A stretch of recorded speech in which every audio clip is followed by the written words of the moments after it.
Qual é o preço real do risco absoluto quando a sobrevivência da maior civilização da antiguidade está em jogo?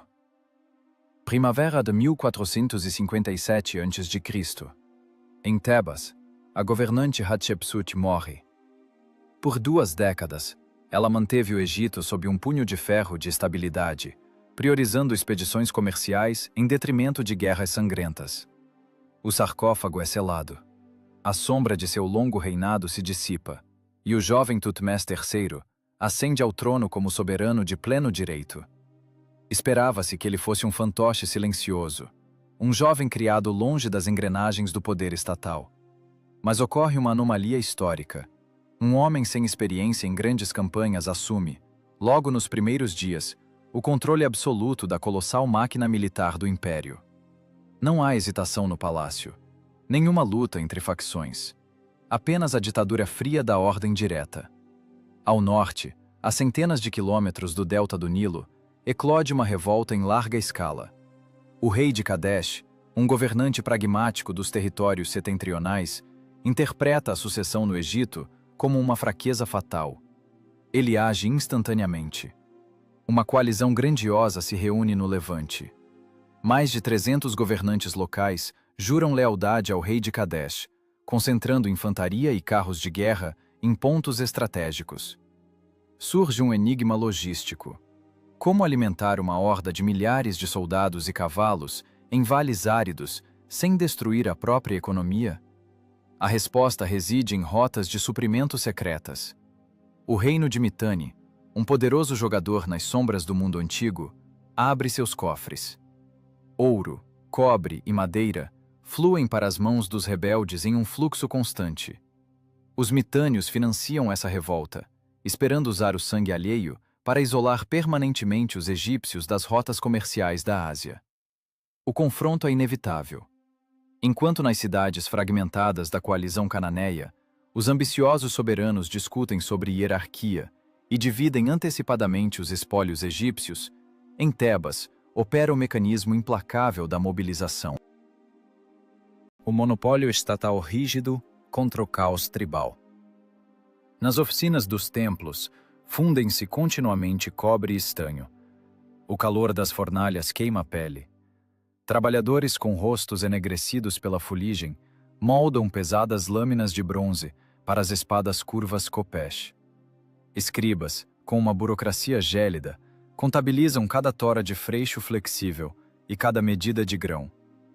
Centenas de carros de guerra leves, a arma de elite da época, são montados. As rodas são revestidas com couro cru úmido, que ao secar, tensiona os aros de madeira de forma permanente. Não se ouve o barulho de uma multidão desorganizada, apenas o bater metódico dos martelos e o ranger seco dos cálamos sobre o papiro. Tutmés não perde tempo com ameaças ou mensagens diplomáticas. Ele reúne um exército de invasão. Dezenas de milhares de lanceiros, arqueiros com arcos compostos e condutores de elite convergem para a fortaleza fronteiriça de Tijaro. Estes são os últimos muros de pedra seguros antes do norte hostil, como registrou o escriba militar Tijanene. Sua Majestade partiu em um carro de ouro, envergando sua armadura, como o próprio deus da guerra.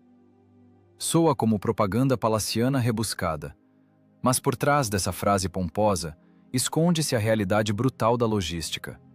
Milhares de sandálias de couro gastas, ombros de carregadores esfolados em carne viva e toneladas de provisões secas, calculadas pelos intendentes até o último grama. Começa uma marcha sem precedentes. A máquina de guerra do Egito atravessa o descampado calcinado da península do Sinai. 250 quilômetros de areia implacável, arbustos espinhosos e rocha escaldante. A poeira levantada por milhares de pés sobe como uma parede densa, entupindo os pulmões e assentando sobre as placas de bronze das armaduras. Os soldados marcham em formação cerrada sob o sol causticante. A água torna-se mais valiosa que o ouro. É transportada em odres de couro e distribuída rigorosamente em tigelas de barro medidas. Os fracos, que não suportam o ritmo, caem. São deixados para trás. Um exército em marcha Não conhece a misericórdia. O rufar rítmico dos tambores. Pausa. Rufar. O ritmo do movimento é inexorável. Após 9 dias extenuantes de marcha contínua, a coluna atinge a cidade de Gaza. O descanso esperado não vem. Thutmés empurra as tropas mais para o norte, recusando-se a perder a vantagem tática da velocidade. A paisagem se transforma. A areia amarela dá lugar às colinas rochosas de Canaã. A tensão nas fileiras aumenta a cada milha. Um condutor egípcio, verificando a tensão das rédeas de couro, escuta o ranger do eixo de madeira de sua carroça. Ele sabe que cada ravina coberta de mato pode esconder batedores inimigos. Destacamentos de vanguarda vasculham o terreno à frente do exército principal, explorando os leitos secos dos rios. Ao final da primavera de 1457 a.C., uma barreira maciça corta o horizonte. Surge a Cordilheira do Carmelo, escura e recortada por penhascos. É o escudo natural do Levante, atrás do qual se escondem as forças unidas dos reis rebeldes. A coluna egípcia se concentra lentamente no sopé das montanhas e para no pequeno assentamento de Ierrém. No centro do acampamento empoeirado, ergue-se às pressas a tenda de campanha de Thutmés. O lugar onde o destino de toda a campanha militar será decidido. Aqui, o jovem governante convoca seus generais veteranos para o primeiro conselho de guerra. Eles devem escolher a rota para superar a barreira montanhosa. Os comandantes preparam mapas e planos seguros de desvio, sem sequer suspeitar que o faraó já lançou mentalmente todo o seu exército na garganta sombria e mortal do estreito desfiladeiro de Aruna. O desfiladeiro de Aruna. Uma fenda estreita no maciço monolítico da Cordilheira do Carmelo, transformada pela própria natureza em uma armadilha perfeita, pronta para o pescoço do exército egípcio. Mas é nela que se foca a atenção dentro da ampla tenda de linho no acampamento de Ierrém. Conselho de guerra. Ar abafado. O ambiente está impregnado com o cheiro de suor de cavalo, graxa de armas e tecido aquecido pelo sol. Ao redor da pesada mesa de campanha feita de cedro do Líbano, reuniu-se o alto comando do império. Sobre a mesa, pedaços de papiro com contornos grosseiros dos territórios inimigos. No centro está Thutmés III. Ele ouve o relatório dos batedores de vanguarda, que acabaram de retornar das encostas norte. Seus rostos estão cobertos pela poeira cinzenta da estrada. Os dados são claros. O inimigo espera do outro lado das montanhas. O rei de Kadesh concentrou as principais forças rebeldes na cidade de Megido, bloqueando a saída para a estrategicamente importante planície de Jezreel. A Cordilheira do Carmelo não pode ser contornada. Ela precisa ser atravessada. A inteligência sugere 3 caminhos. 2 deles são estradas que passam por Taanak ao sul e Zefte ao norte. São rotas comerciais largas e bem batidas. Por elas, o exército egípcio de milhares de homens pode marchar em formação aberta. Os carros de guerra não atolarão nas pedras. A infantaria manterá a ordem de batalha e uma proteção de flanco confiável. Se o inimigo atacar na saída, os egípcios poderão se desdobrar imediatamente em uma linha de combate invencível. A escolha é óbvia, lógica e absolutamente segura para qualquer general sensato. O terceiro caminho leva diretamente pelo desfiladeiro de Aruna, a rota central, a mais curta, porém mortal. Os generais, marcados por cicatrizes de campanhas passadas na Síria, posicionam-se um após o outro contra a estrada central. Eles operam com fatos logísticos frios, não com medo. Eles entendem a geometria da guerra. O desfiladeiro é tão estreito que, em alguns pontos, até uma única carroça passaria com enorme dificuldade. O exército de milhares de homens teria que quebrar a formação e se esticar em uma linha fina e infinita por muitos quilômetros, sem proteção, sem flancos defensivos. Cavalo seguirá cavalo, e homem seguirá homem. Assim os escribas militares registrariam as palavras desesperadas dos comandantes. Nas paredes abafadas da tenda, essa frase soa como uma sentença de morte. Se a vanguarda colidir com o inimigo na saída das montanhas, a retaguarda ainda estará entrando no desfiladeiro do outro lado da cordilheira. A máquina militar egípcia ficaria completamente paralisada, sem manobra. Qualquer pequeno destacamento de arqueiros cananeus nos níveis superiores das rochas transformaria a elite do império em alvos indefesos. Bastaria rolar pedregulhos das bordas íngremes para bloquear o caminho à frente e atrás. Isso não é apenas um risco tático, é um suicídio logístico. O faraó escuta em silêncio. Os comandantes experientes exigem garantias. Eles querem preservar a logística, o exército, o próprio império e a vida de seu jovem governante. Eles imploram para que Tutmés escolha a confiabilidade previsível. Mas eles não entendem a diferença fundamental entre um general cauteloso e o arquiteto de um império absoluto. A confiabilidade é previsível, e a previsibilidade na guerra é o primeiro passo para uma catástrofe de grande escala. O inimigo espera que os egípcios venham pelos caminhos largos, porque é isso que o bom senso dita. Portanto, é necessário golpear onde a aparição de um exército inteiro é fisicamente impossível. Tutmés interrompe as discussões. Sua decisão deixa os presentes em choque profundo. Ele rejeita as rotas seguras. O faraó liderará pessoalmente os soldados através de Aruna. As palavras de Tutmés foram: "Eu irei por este caminho estreito. Que aqueles de vocês que quiserem, sigam pelas estradas de que falaram. E que aqueles de vocês que quiserem, sigam minha majestade." Isso não é um pedido gentil de um líder democrático. É uma manipulação psicológica cruel e calculista, brilhantemente executada diante da alta oficialidade. Ele coloca a lealdade pessoal acima da lógica militar. Nenhum nobre egípcio ousaria abandonar seu Deus vivo sozinho em uma armadilha de pedra. A recusa equivaleria a alta traição, uma desonra indelével e a perda de todos os títulos. O silêncio na tenda paira como uma laje pesada. Os argumentos do bom senso se despedaçam contra a confiança fanática do jovem estrategista. Veteranos experientes baixam os olhos e inclinam as cabeças, submetendo-se a uma ordem que acreditam sinceramente ser o fim de suas vidas. A engrenagem de causa e efeito deste momento é forjada na hierarquia brutal da antiguidade. O medo de parecer covarde diante do faraó supera o medo primordial da aniquilação total no desfiladeiro. A ordem é dada. O enorme mecanismo entra em movimento. O acampamento em Yehen é rapidamente desfeito. As fogueiras de sinalização são apagadas. As tendas de linho são recolhidas. Dezenas de milhares de soldados, sem ter a menor ideia das discussões no comando central, formam obedientemente longas colunas de marcha. Os carros de guerra leves, a principal arma de choque do império, são privados de sua força destrutiva. Ordena-se que sejam desmontados.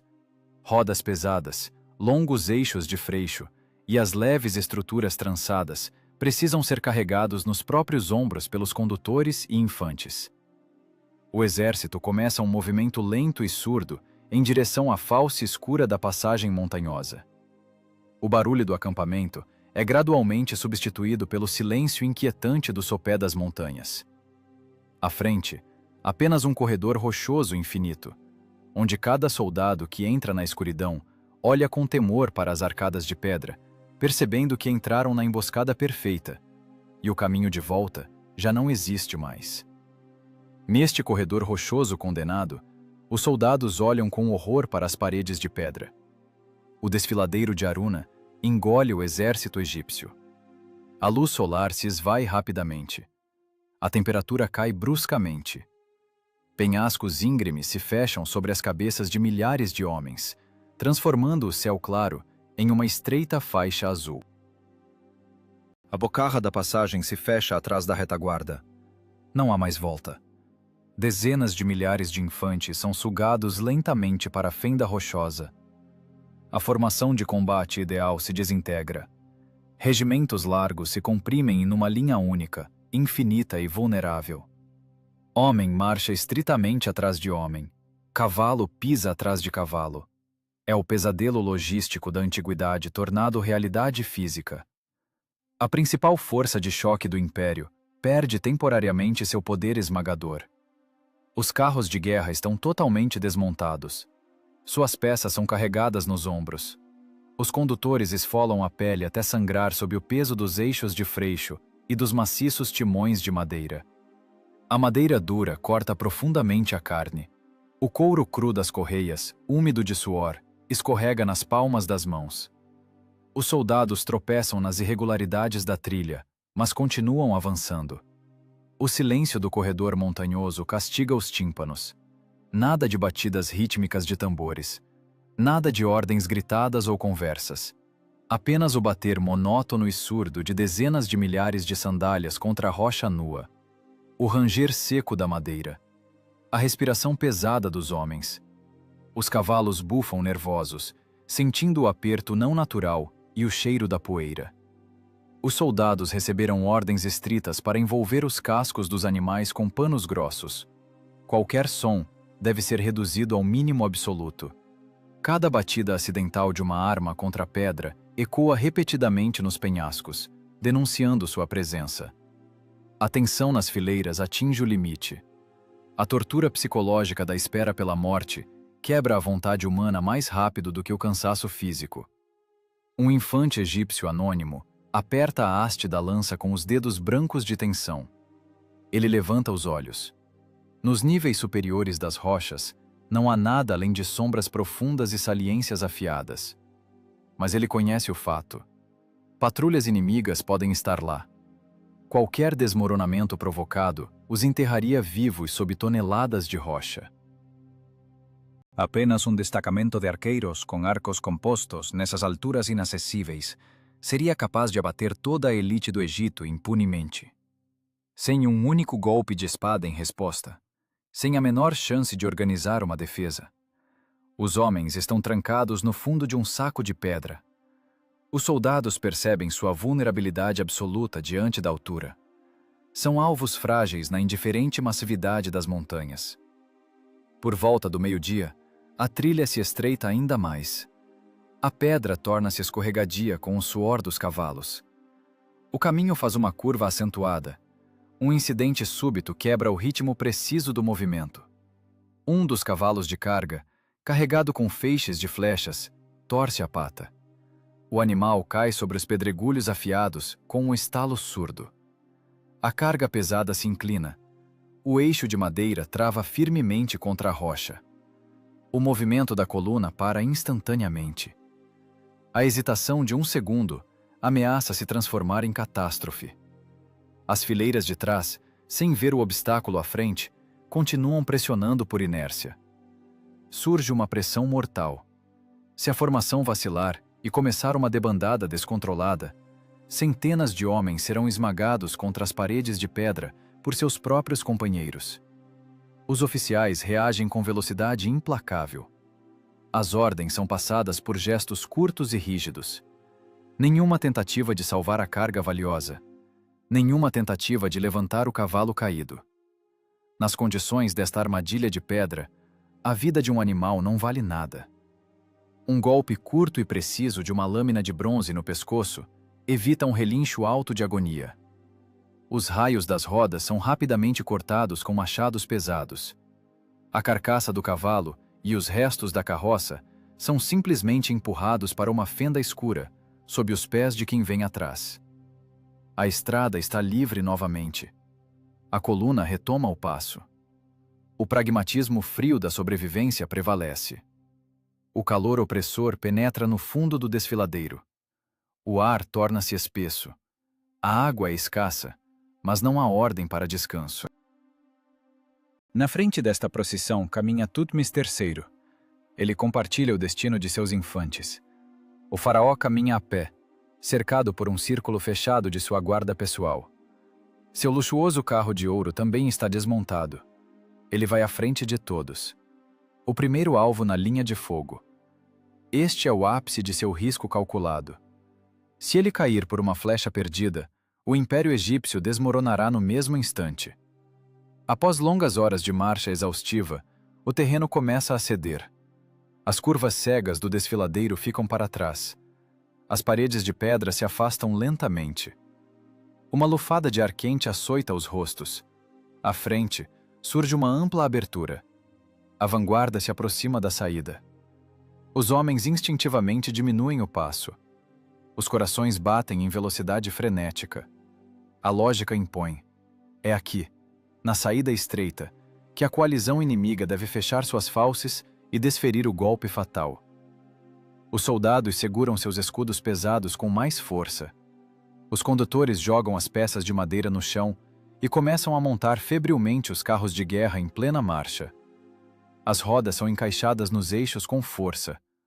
As correias de couro são apertadas firmemente. Armas de bronze são desembainhadas com um som metálico. O exército egípcio se prepara para encontrar sua morte em um confronto direto contra forças superiores. Tutmes sai da sombra do desfiladeiro primeiro. A luz ofuscante do sol atinge seus olhos. A poeira da estrada assenta. O olhar do jovem governante percorre o amplo espaço à sua frente. O que ele vê nesses segundos muda para sempre o curso da campanha. Diante do destacamento de vanguarda, estende-se uma planície absolutamente vazia, banhada pelo sol, e as águas calmas do riacho de Quina. Não há emboscada. O vale está aberto. O vale está aberto. As águas do riacho de Quina brilham pacificamente sob os raios do sol. As margens estão cobertas por juncos densos. O silêncio da vasta planície atinge a vanguarda do Egito como um golpe ensurdecedor. Nenhum rastro de flechas vindo das rochas. Nenhum grito de guerra à frente. Os soldados egípcios olham imóveis para as colinas verdes e vazias. A armadilha mortal era uma ilusão. O risco insano do jovem governante transformou-se em um triunfo absoluto de inteligência tática. Tutmés dá uma ordem curta e ríspida. Os infantes de elite entram em movimento instantaneamente. Eles disparam para a frente e ocupam uma ampla cabeça de ponte na margem sul do riacho. Espadas curvas de bronze saem das bainhas com um tilintar. Escudos pesados de madeira são erguidos. O perímetro é imediatamente colocado sob controle rígido. Da boca estreita e escura do desfiladeiro, começam a sair rapidamente os primeiros destacamentos de combate. Homens caem de joelhos na lama, exaustos. Bebem avidamente a água doce do leito do Quina. Limpam apressadamente a espessa poeira cinzenta de seus rostos e ombros. Enquanto os egípcios se estabelecem rapidamente, no acampamento dos rebeldes reina uma calma autoconfiante. O rei de Kadesh comete seu erro fatal. Ele pensa em padrões previsíveis de defesa. Suas patrulhas controlam atentamente apenas as estradas largas ao norte e ao sul. As tropas da coalizão estão posicionadas densamente ao longo das rotas seguras, perto de Taanaki e Zefte. Os soberanos cananeus esperam um confronto direto clássico. Estão prontos para enfrentar as fileiras egípcias com a formação cerrada de sua infantaria pesada em um espaço aberto. Ninguém se deu ao trabalho de vigiar o estreito desfiladeiro de Aruna. Os governantes do norte consideraram essa rota um absurdo logístico. Nenhum general em sã consciência lançaria a elite do império em uma garganta intransitável, onde é impossível desdobrar uma formação. A lógica comum obnubilou o julgamento da enorme coalizão militar. Perto do meio-dia desta primavera fatídica de 1457 a.C., o véu cai subitamente. Sentinelas cananeias avistam densas nuvens de poeira amarela sobre a extremidade sul da planície de Jezreel. Um mensageiro entra correndo no quartel-general do rei de Kadesh. Ele respira com dificuldade. Seu breve relatório destrói instantaneamente toda a estratégia geopolítica do norte. Os egípcios atravessaram as montanhas. Eles sobreviveram ao desfiladeiro. Eles já estão aqui. O inimigo está desdobrando suas formações de combate bem ao lado, muito perto das muralhas estratégicas de Megido. O plano perfeito dos governantes locais se despedaça. Um pânico instantâneo paralisa o comando. Os reis aliados gritam com seus generais. Joias de ouro chocalham com os movimentos bruscos e nervosos. As ordens são completamente contraditórias. O comando unificado desaparece no caos de uma agitação sem sentido. Uma nova e crítica brecha de vulnerabilidade se abre. A vanguarda de Tutmés está isolada em terreno aberto, enquanto o grosso das tropas egípcias ainda se encontra totalmente retido no desfiladeiro. A retaguarda da imensa coluna está quilômetros atrás, perdida nos corredores sombrios de pedra. Se a coalizão conseguir se reagrupar rápido e golpear agora, o destacamento avançado do Egito será esmagado num instante. Toda a campanha terminaria em uma derrota total às margens de um riacho raso. Cada minuto conta. Os carros de guerra cananeus mudam de posição às pressas. Os condutores açoitam os cavalos com chicotes curtos e cruéis, tentando deslocar as unidades pesadas dos flancos para formar um único punho de ataque. Contudo, os largos aros de madeira de suas rodas atolam no solo fofo dos campos agrícolas. A manobra desse exército aliado, enorme e desajeitado, consome um tempo precioso e catastrófico. Os egípcios não perdem um segundo sequer. A saída do desfiladeiro funciona como um pistão gigante que não para.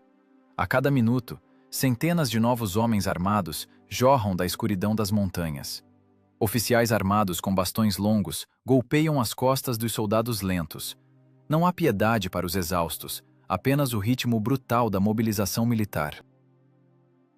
A infantaria se posiciona imediatamente em blocos compactos, cravando seus escudos com força na terra macia. Os artífices montam as bigas de guerra com uma velocidade assustadora. O bater seco dos martelos de madeira funde-se num zumbido contínuo, enquanto rodas maciças são encaixadas e rédeas de couro resistente são esticadas. Aljavas fartas são presas às laterais, abarrotadas de flechas com pontas de cobre afiadas. A nova máquina de guerra recupera sua forma destrutiva diante dos olhos de um inimigo atordoado.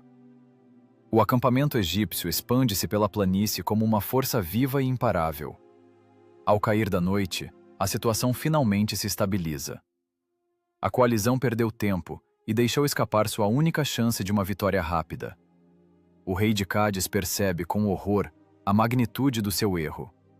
O exército egípcio ocupou a posição ideal para o ataque da manhã seguinte, controlando o centro estratégico da planície. Sua retaguarda está protegida pelas encostas íngremes das montanhas e pela água. A ousadia tática do jovem faraó provou-se absolutamente correta. Ele superou a experiência combinada de centenas de governantes locais com uma única decisão fora dos padrões. O cálculo impecável quebrou a logística da revolta antes mesmo da primeira gota de sangue ser derramada. O sol se esconde atrás do maciço do Carmelo. Na planície de Jezreel, acendem-se milhares de fogueiras hostis. Segundo os cronistas, Tutmés inspeciona pessoalmente os postos avançados na escuridão. Soa a ordem fria para manter as armas em mãos a noite toda.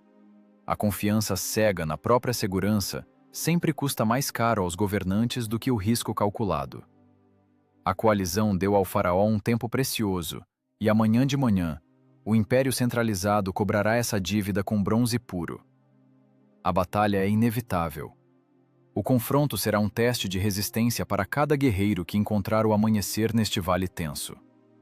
O exército egípcio está pronto para o golpe, com as bigas alinhadas em linhas geométricas perfeitas. Começa o choque frontal da Idade do Bronze. O sol de verão nasce sobre o vale de Jezreel, iluminando as linhas impecáveis do exército egípcio. 3 segmentos precisamente calculados ocupam suas posições de combate. A ala sul ancora-se firmemente em uma colina suave junto ao riacho Quina, protegendo o flanco de qualquer manobra envolvente. A ala norte desdobra-se rapidamente a noroeste da fortaleza de Megiddo, bloqueando metodicamente qualquer rota de fuga para o inimigo. No centro, a elite se posiciona. A infantaria pesada e as principais forças de carros de guerra formam um punho de ataque indestrutível. No coração dessa máquina militar está Tutmés III, de pé em sua biga de guerra, totalmente revestida por uma liga cintilante de ouro e prata. Os raios do sol matinal atingem o metal polido, criando um clarão ofuscante. Para um simples infante cananeu, observando de longe, parece que a própria divindade enfurecida desceu ao campo de batalha. O golpe psicológico é desferido antes da primeira flecha. O brilho do eletro cega o inimigo. Não é magia. É o cálculo frio da física e da propaganda militar. Silêncio. Dois exércitos gigantescos se encaram.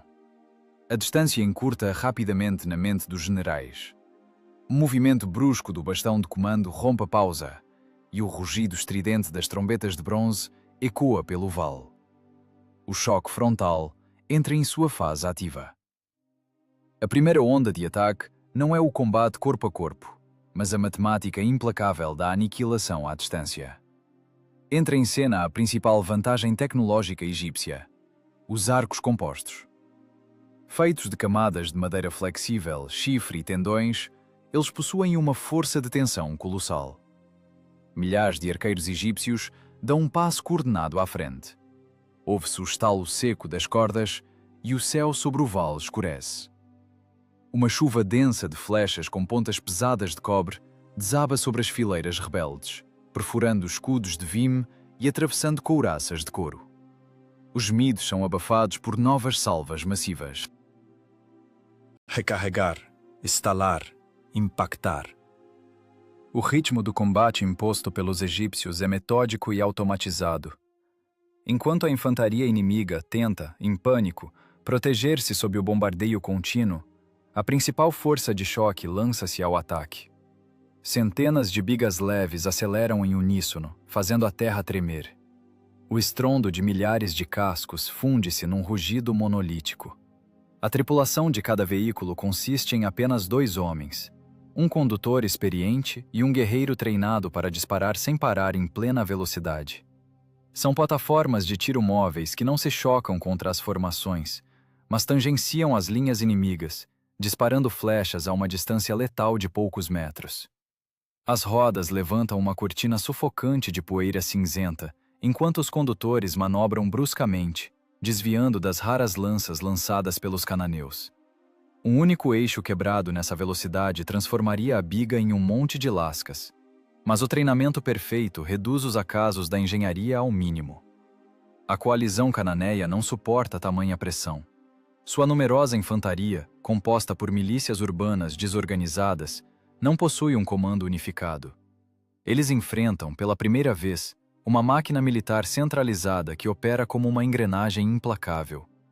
Brechas largas abrem-se nas fileiras rebeldes, e infantes egípcios com pesadas espadas de bronze lançam-se nessas aberturas. O metal atinge a madeira com um estrondo ensurdecedor. As lâminas desferem golpes fatais com precisão assustadora. O olhar de um anseiro cananeu anônimo capta apenas fragmentos da catástrofe. Uma parede sólida de poeira de onde surge o focinho de um cavalo protegido por placas de bronze. O bater dos raios de madeira nos cubos das rodas fere os tímpanos enquanto o guerreiro egípcio dispara com frieza. A biga desaparece instantaneamente na nuvem de poeira, deixando para trás um rastro de morte. A sensação de total vulnerabilidade paralisa a vontade dos defensores. A linha de frente colapsa de forma irreversível. O centro da coalizão cede sob o peso do ataque direto de Tutmés. A biga cintilante do faraó brilha no meio do combate, servindo como um farol tático para suas tropas. As ordens são transmitidas de forma rápida, e os flancos egípcios começam a fechar o cerco, envolvendo sistematicamente o exército rebelde. O desenho tático transforma-se em uma dominação geométrica. Os comandantes de Canaã perdem totalmente o controle. A mecânica desse massacre é simples. A disciplina destrói a massa desorganizada. O rei de Cádiz contava com o número de seus destacamentos, mas seu exército revelou-se um alvo cego e desajeitado. O solo do vale transforma-se em uma armadilha escorregadia. Os rebeldes começam a recuar, primeiro passo a passo, depois em uma debandada definitiva. Armas são abandonadas aos milhares, enquanto o pânico se espalha como um incêndio. Os soldados dos reis fragmentados dão as costas à onda de bronze e fogem em direção às muralhas de Megido. A coalizão está esmagada. O campo de batalha mergulha no caos, enquanto destacamentos fragmentados transformam-se em uma turba clamorosa, movida apenas pelo instinto de sobrevivência. A estrada da retirada está juncada pelos vestígios do pânico. Lanceiros arrancam suas pesadas couraças de escamas e descartam escudos de junco para correr mais rápido. A arma não protege mais, ela apenas retarda a fuga. A infantaria pesada egípcia persegue os fugitivos com metodicidade, enquanto as bigas de Tutmés eliminam as rotas de escape. O cenário de um triunfo absoluto desenrola-se diante do faraó. Faltam poucos quilômetros até as muralhas. A lógica da guerra dita que o ritmo não pode diminuir. Se os soldados não pararem, Megido cairá antes do pôr do sol, e a guerra terminará hoje. Mas o mecanismo perfeitamente ajustado do império sofre subitamente uma falha catastrófica. O ritmo do avanço cai drasticamente, e as linhas ordenadas se quebram. As ordens dos comandantes perdem-se no clamor de milhares de vozes. No caminho da infantaria, surge um obstáculo mais intransponível do que as escarpas do Carmelo. Os egípcios invadem o enorme acampamento abandonado da coalizão cananeia. Milhares de tendas de lã fina, baús abertos e carros luxuosos incrustados com ouro, lápis lazuli e marfim estão à mercê dos soldados. Para um recruta egípcio, vindo de uma aldeia pobre e sobrevivente de uma marcha mortal, essa riqueza monumental é incompreensível. A disciplina de ferro que os manteve no desfiladeiro evapora instantaneamente. O instinto primitivo do saqueador prevalece sobre o dever do guerreiro. Os soldados abandonam as fileiras em massa para se lançar ao saque. Copeches de bronze são jogados ao chão para liberar as mãos para taças de prata e lingotes de ouro. Infantes lutam entre si, rasgando mantos de linho bordados do senhor de Cádiz. Condutores saltam de suas bigas em plena marcha, esquecendo a tática para atrelar cavalos de raça capturados aos seus próprios veículos. Os comandantes tentam restaurar a ordem, golpeando os saqueadores com bastões, mas seus esforços são inúteis. O exército deixa de ser um organismo de ataque e fragmenta-se em uma multidão incontrolável de coletores gananciosos. Tutmés III observa o colapso de sua biga de eletro, com o rosto petrificado de raiva. O cálculo tático do governante estilhaça-se contra a ganância incontrolável de seus homens. Em fúria, o faraó golpeia a lateral de sua biga com a haste da lança, dando ordens ríspidas aos sinalizadores. As trombetas de bronze ressoam estridentes, exigindo o fim do saque, mas o som perde-se no tilintar das joias e nos gritos dos saqueadores dividindo a presa. Nenhum deus vivo ou ditador implacável é capaz de parar dezenas de milhares de homens que acabam de alcançar tesouros alheios. A vitória estratégica absoluta escapa por entre os dedos nos últimos metros. No meio do dia desta primavera de 1457 a.C., a máquina militar mais mortal do mundo antigo para si mesma não foram as fileiras de lanceiros sírios nem manobras geniais do inimigo que salvaram Megido, mas cestos de grãos tombados, jarros de prata e tecidos coloridos. A ganância dos soldados egípcios deu à coalizão derrotada o recurso mais valioso na guerra: o tempo. Enquanto os egípcios enchem seus sacos com prata, os farrapos do exército rebelde alcançam as muralhas da cidadela. O rei de Cádiz e dezenas de governantes superam com dificuldade a subida íngreme até a base de Megido. Com roupas rasgadas e rostos enegrecidos pela poeira e pelo suor, eles olham para trás esperando ver a falange de escudos egípcios, mas encontram apenas um inimigo ocupado em saquear o comboio. A salvação parece próxima. Resta apenas abrigar-se atrás das maciças portas de madeira. Contudo, ao levantarem os olhos para a fortaleza, um novo horror os domina. Os portões de Megido estão trancados a 7 chaves. O plano do faraó era impecável, mas este dia provou uma dura verdade. Para o soldado comum, o brilho do ouro na poeira sempre pesa mais do que uma vitória absoluta. Os batentes de madeira de Megido permanecem imóveis, com os ferrolhos de bronze firmemente passados. O grandioso plano geopolítico do norte estilhaça-se contra uma parede de medo animal. Os governantes que, pela manhã, dividiam os espólios egípcios, agora esmurram freneticamente a madeira bruta. O rei de Cádiz, iniciador da revolta, está com os pés enterrados na poeira, gritando rouco para que o deixem entrar. Mas a guarda nas torres permanece em silêncio. Os cidadãos do outro lado tomam uma decisão lógica e implacável. Abrir os portões significa permitir que a infantaria egípcia invada logo atrás. A lógica da sobrevivência apaga instantaneamente qualquer lealdade política.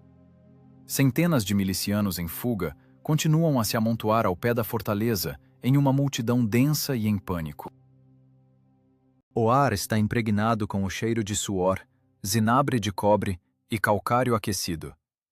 Um infante anônimo observa seu governante, antes orgulhoso, debater-se na lama e empurrar lanceiros comuns para abrir caminho. A hierarquia do mundo antigo ruiu por completo. Diante da morte, a diferença entre o rei em joias e o camponês com escudo de vime desaparece. A multidão olha para trás. Os egípcios ainda saqueiam, mas a janela de oportunidade fecha-se a cada segundo. Ao fim do dia, começa um frenesi nos adarves de Megido. Os defensores encontram uma solução degradante. Os portões não se abrirão, mas cordas longas começam a ser lançadas. Como são insuficientes, os cidadãos amarram às pressas pedaços de tecido e cintos de couro.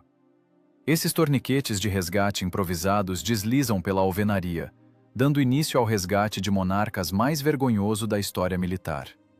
O senhor de Cádiz e seus aliados agarram-se aos cabos, empurrando seus próprios guarda-costas. Não há honra, apenas egoísmo. Os governantes, desacostumados ao esforço, são literalmente içados pelo colarinho, enquanto seus pés arranham impotentes a pedra da muralha. Todo o orgulho do norte rebelde estrebucha pateticamente no ar, pendurado em trapos amarrados.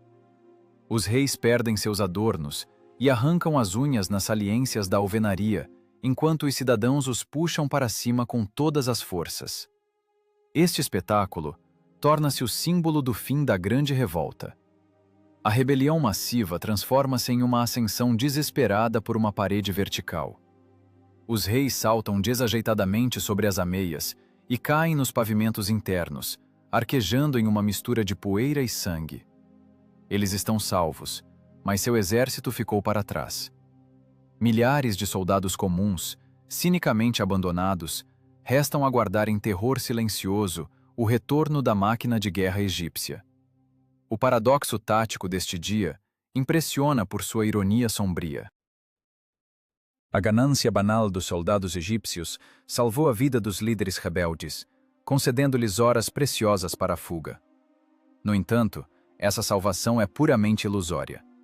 O rei de Kadesh compreende a terrível verdade. Megido não é um refúgio seguro, mas uma armadilha colossal. Os governantes do norte trancaram-se voluntariamente nos limites de uma única cidade. Já não possuem um exército móvel e estão isolados de seus aliados. Os armazéns de grãos foram projetados exclusivamente para a guarnição local, e não para uma multidão repentina de fugitivos. Enquanto os reis sobreviventes tentam recuperar o fôlego nas ruas sujas da fortaleza, a situação na planície de Jezreel muda radicalmente. Os oficiais egípcios, agindo com extrema brutalidade, restabelecem a disciplina. A pilhagem do acampamento é interrompida, e os despojos são rigorosamente inventariados pelos escribas. A atenção de Tutmés III volta-se novamente para o prêmio principal da campanha. Ele observa friamente as muralhas de Megido. Nesse momento, o faraó percebe que o inimigo lhe deu o maior presente estratégico possível. A elite política de todo o Levante reuniu-se voluntariamente em um único ponto. Não é mais necessário caçá-los por toda a Síria.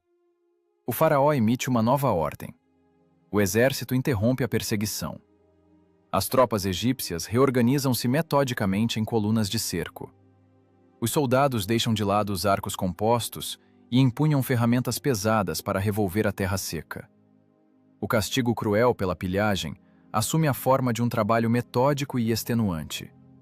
Para os reis enclausurados, começa a contagem regressiva para o esgotamento absoluto. A contagem regressiva para a exaustão total dos reis rebeldes não começa com o tilintar de espadas, mas com o golpe surdo e monótono de centenas de enxadas de cobre contra o solo seco e pedregoso. A punição por um momento de fraqueza e ganância vem sem demora. A vitória fulgurante, que deveria ter terminado triunfalmente ao pôr do sol, transforma-se em uma rotina exaustiva e cruel. Dezenas de milhares de soldados egípcios, que ainda ontem avançavam ao ataque em seus carros de guerra, agora estão dobrados ao meio.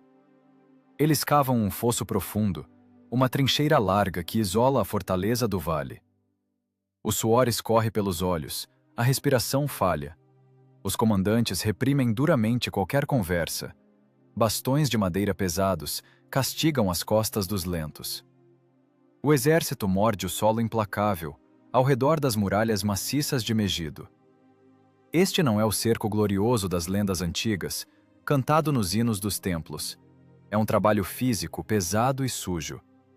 É o frio cálculo burocrático de um governante que escolheu a estratégia da morte lenta. Por ordem direta do jovem Tutmés III, o anel de isolamento fecha-se fisicamente. Legiões de infantes são enviadas às encostas do Monte Carmelo. Começa uma derrubada massiva de árvores. Milhares de troncos recém-abatidos são arrastados até a base da cidade sitiada. Carpinteiros desbastam a madeira metodicamente, transformando vigas maciças em estacas afiadas e mortais. O som de milhares de machados ecoa pelo vale do amanhecer ao cair da noite. Os postes de madeira são fincados firmemente no chão, logo atrás do fosso escavado. Forma-se uma paliçada contínua e impenetrável ao redor de toda a cidadela. Uma enorme muralha de madeira fresca isola completamente os sitiados do mundo exterior. Os escribas militares egípcios, registrando pedantemente cada passo da campanha, anotam nos rolos de papiro o nome oficial desta estrutura de cerco: Tutmés, o caçador de asiáticos. Nessas palavras não há drama, apenas a constatação cínica de um fato. A armadilha monumental fechou-se definitivamente. No início do verão escaldante de 1457 a.C., o Vale de Jezreel muda radicalmente de cor. Os campos dourados de trigo maduro, que deveriam alimentar os habitantes de Megido, caem nas mãos dos forrageadores egípcios. O exército do Império começa a colher a safra alheia. Os soldados, com foices longas, cortam metodicamente as espigas diante dos olhos dos defensores famintos. É uma tortura psicológica refinada. A destruição lenta através da contemplação contínua da saciedade alheia. À noite, uma fumaça densa sobe dos fornos do acampamento egípcio. O cheiro de pão fresco e carne assada flutua lentamente sobre a paliçada, penetrando as muralhas de pedra. Os egípcios garantem o suprimento total de suas tropas, enquanto privam friamente de provisões aqueles que estão trancados lá dentro. Nem um único grão cruza a linha de bloqueio. Cada cesta colhida na planície representa um dia a menos de vida para o miliciano cananeu na cidade. Dentro da própria Megido, reina uma atmosfera asfixiante de ruína absoluta. Os armazéns vaziam-se rapidamente. A cidade sufoca no anel de cerco por longos meses. O espaço, projetado apenas para uma pequena guarnição local, está agora superlotado. Centenas de fugitivos, restos do exército derrotado e monarcas arrogantes do norte dividem as mesmas porções insignificantes de água estagnada e grãos podres. Doenças eclodem nos becos estreitos de pedra. A mortalidade cresce exponencialmente.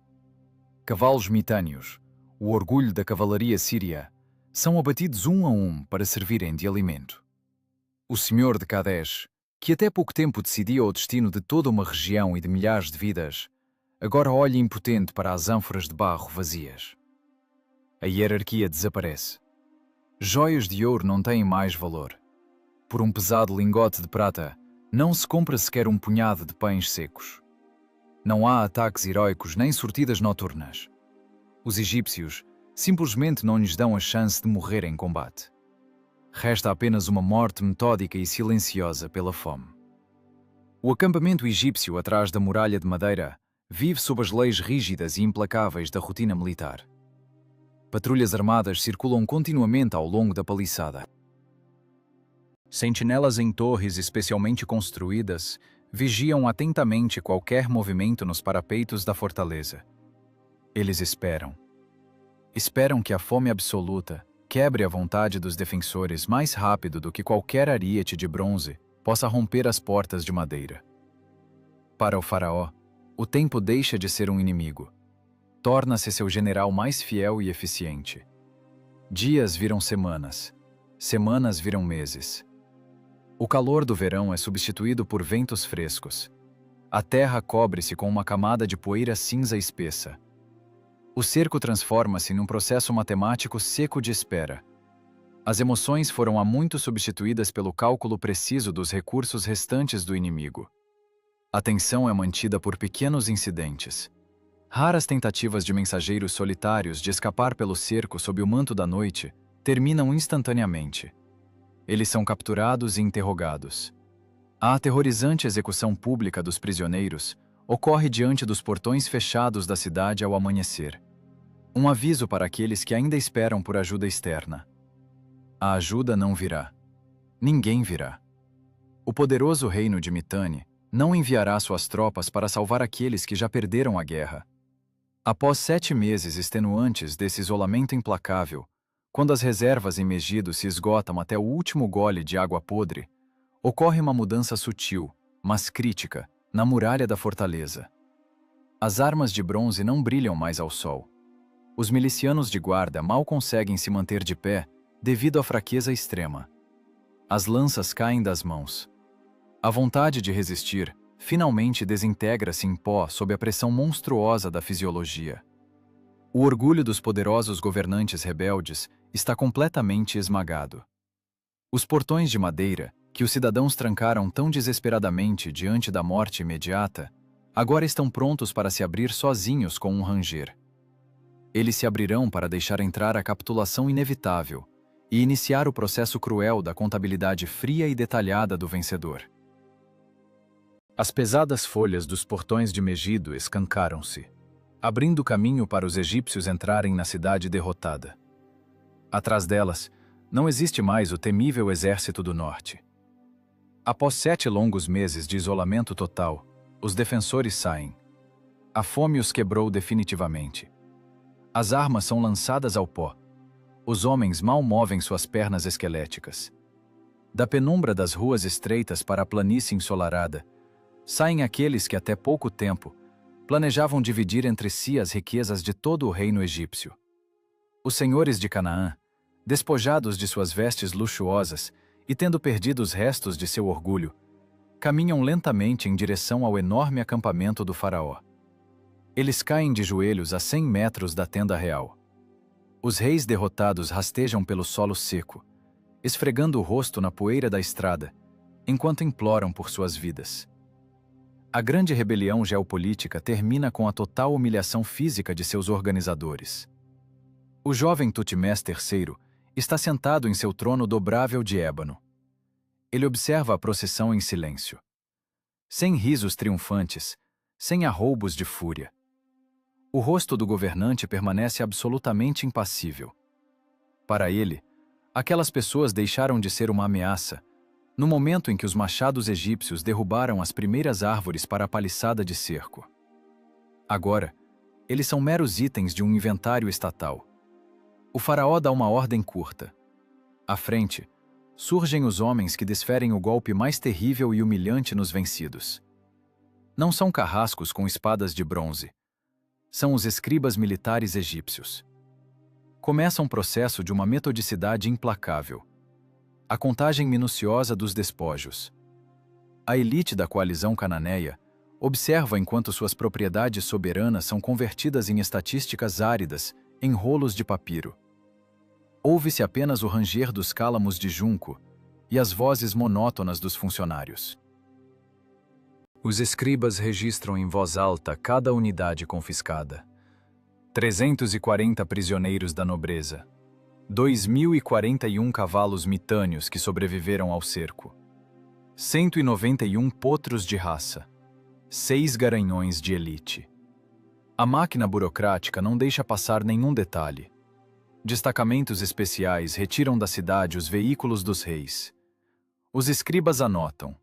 Um carro de guerra do governante de Megido, totalmente folheado a ouro. Um carro luxuoso do senhor de Kadesh. E em seguida, 892 carros comuns dos aliados. A grande cavalaria do norte transforma-se em uma lista de produtos de madeira com revestimento de couro. O registro continua por horas. Armas capturadas são jogadas ao chão diante dos escribas. Uma magnífica armadura de bronze do rei de Megido. 200 couraças de couro de sua guarda pessoal.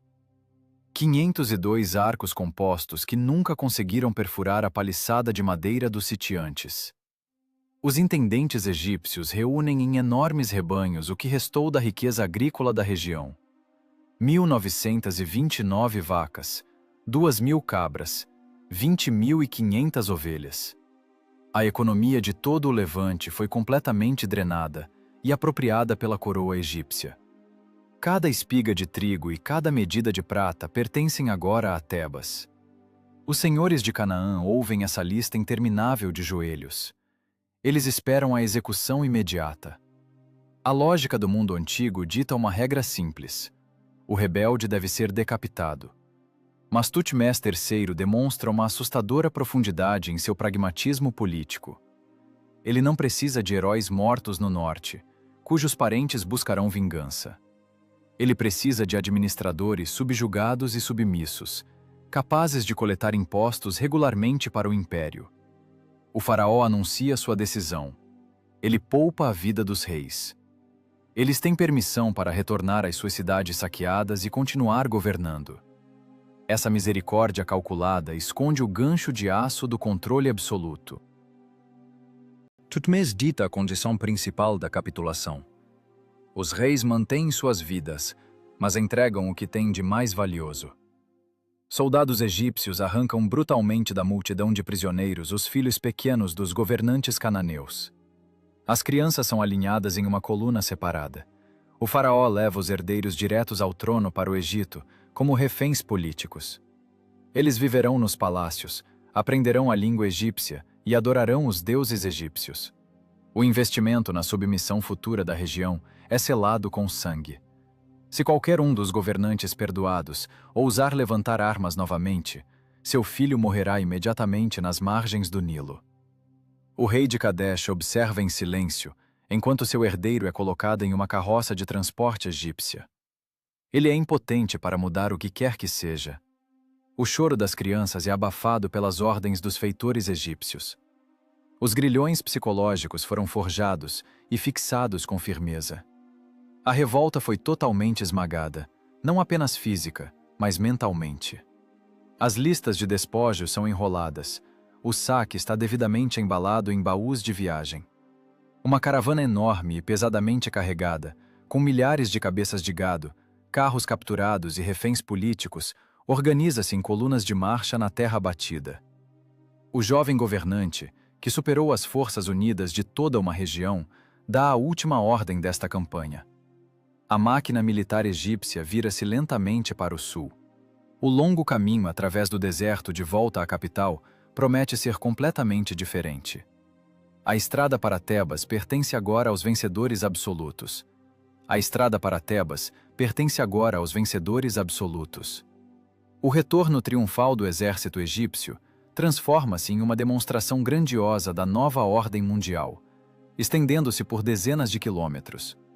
Colunas pesadamente carregadas entram lentamente na capital do império. O contraste é impressionante. As areias calcinadas da península do Sinai ficam para trás, substituídas pelo verde exuberante das margens do Nilo. Infantes empoeirados e cobertos de cicatrizes conduzem milhares de cabeças de gado sírio capturado. O mugido dos animais cansados mistura-se ao toque rítmico dos tambores rituais.